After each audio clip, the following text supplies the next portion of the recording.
finally time. I've been waiting 5 months for this, actually 6.5 months for this. We're gonna harvest our onions, and there's gonna be a lot to learn here.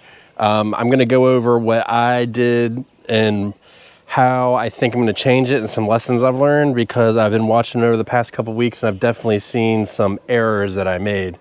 But yeah, it's getting to be exciting. And then we're gonna do a little bit more harvesting around the garden. I got a couple more things to get. So I'm super excited. Let's see what we got for onions.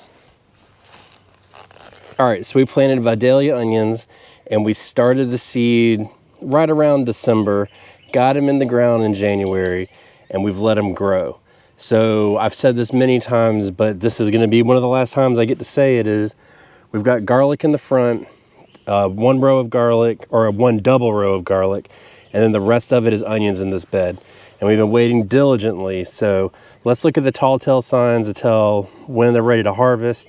And then let's see if we get some size to any of these bad boys. All right, so not all of these are ready to harvest, but see this right here? See how this has been over? This one's ready to harvest, and I've been looking at these, and there's quite a few that I want to get, and I've been waiting to get the right ones. But I'm just gonna start, and real quick, so I see if I can find one. So like this one here, this one's not totally ready. So we are gonna end up leaving this one just for a little while to wait for this stalk to fall over. All right, onion one. Look at that, that's a nice onion. Beautiful.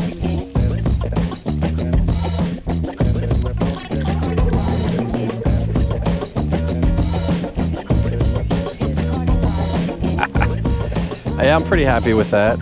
Now, not all of these are gonna be good, but this one is pretty damn good, wouldn't you say? I mean, here's the deal. We planted 96 onions in here, and I'm gonna be curious to see how many we get out. And we've definitely done a couple things wrong. So I'm gonna get the rest of these out real quick, and then I'm gonna come back and tell you exactly what I did wrong and then what I'm gonna do to cure them. All right, so we got them all pulled here. We got them laid out.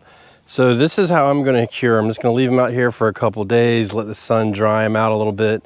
If it's gonna rain, which it looks like it wants to, but it's not supposed to rain, then we'll move them and dry them somewhere else. But we planted 96 onions and we got roughly 50 out of here.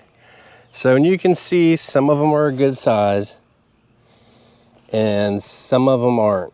Now these are Vidalia type onions. So a Vidalia onion in the grocery store goes for $1 each.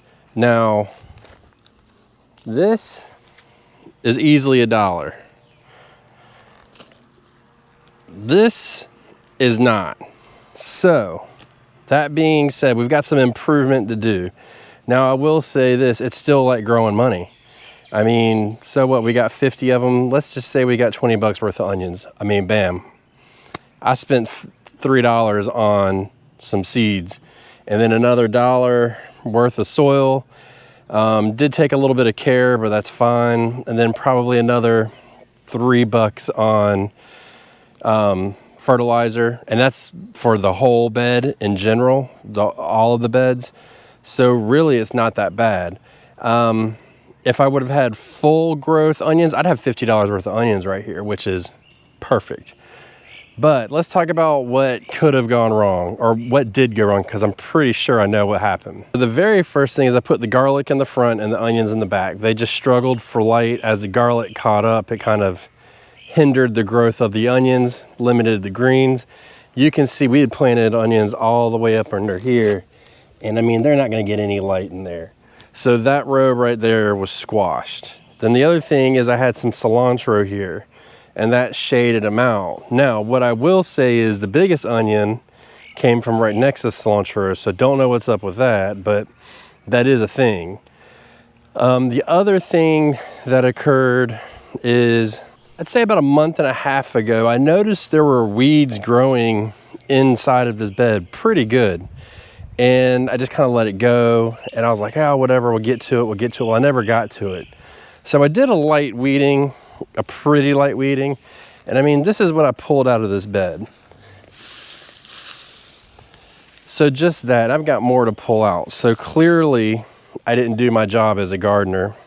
whatever, that's my fault. And then the final thing that happened was I came back in after I planted and I put this drip line in. And so it never got buried. So it's just sitting on top. So they weren't getting as much water as they could have gotten. Now, bottom line, for this bed, I had a piss poor garden plan. That's all there is to it. Moving forward in the future, I would weed it more.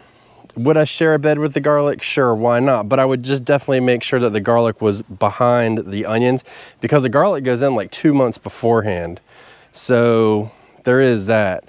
So I mean, yeah, there's definitely things that we can tweak to make it better, and we will continue to grow onions because, you know, if I was growing the regular onions that you get at the grocery store, it's like $2 for a bag of 5.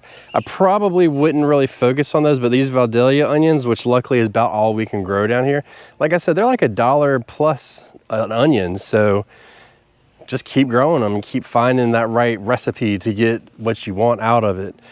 But I mean, there's definitely room for improvement. And I think that's important to kind of come back and look and see what you're doing and being able to analyze how you did it and just make improvements for next year, right? Either way,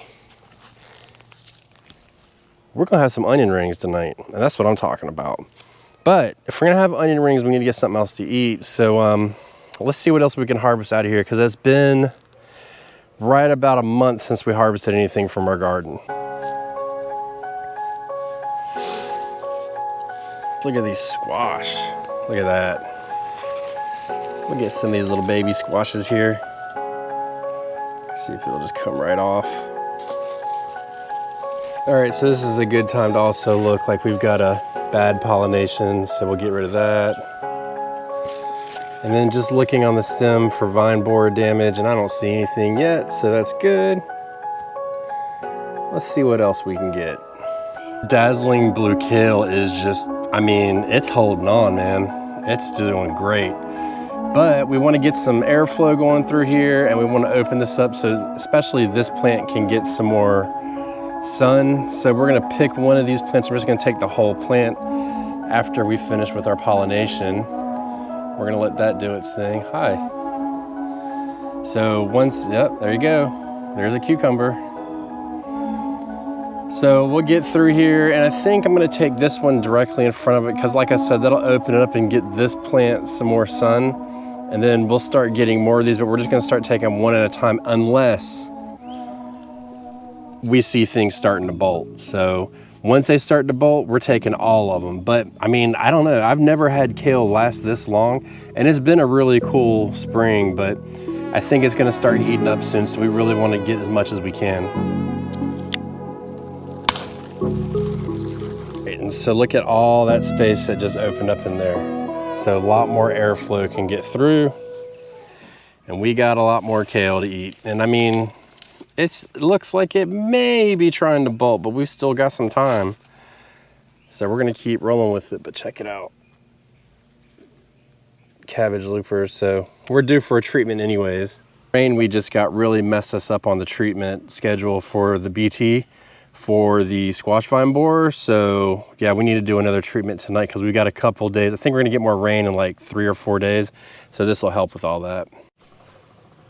All right, so nothing yet here, but I mean, look, 1, 2, 3, 4. We should start getting some of these desi squashes in, I'd say probably about a week, I would imagine. I mean, it's kind of hard to judge, but we're getting close. So that's kind of the thing about what we were trying to do, is by growing all of our own food, our produce, as much as possible. But I think the last hurdle is figuring out in between the seasons. So in between, you know, that sweet spot when you harvest your spring and then you're planting summer and you're waiting for it to grow, we've got to find like a happy medium there. And so, I mean, I think like I said, it's been about a month since we've really harvested anything, but it's been a long month before we harvested anything. So I think it's all about trying to find something to bridge that gap. So there's gonna have to be some research done on that. And it's just a personal goal. I mean, you don't have to do it, but I think it'd be kind of fun and interesting to do. And once we find that, I mean, like that kale even though it bridges the gap, I don't want to just live off of kale for a month. You know what I'm saying? So there's got to be something else, but we'll find it.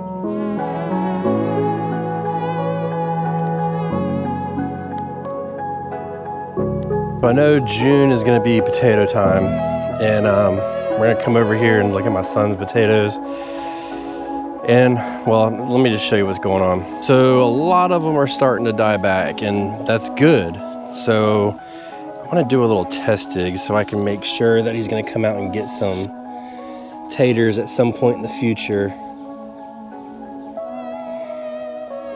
I'm not real sure how this is going to go down. I did a test dig and I didn't find anything, but I also didn't go extremely deep. I mean, they've been in the ground for like 90 days, so there's no way there's not a potato, but I don't really want to mess up the boys' potato harvest, you know what I mean? So I'm just gonna let it sit, and unfortunately, we've got a lot of green peppers going on here, but we don't have anything red yet. And it's been a really cool spring, so that's gonna affect it. So unfortunately, it looks like we just got 2 squash and some kale.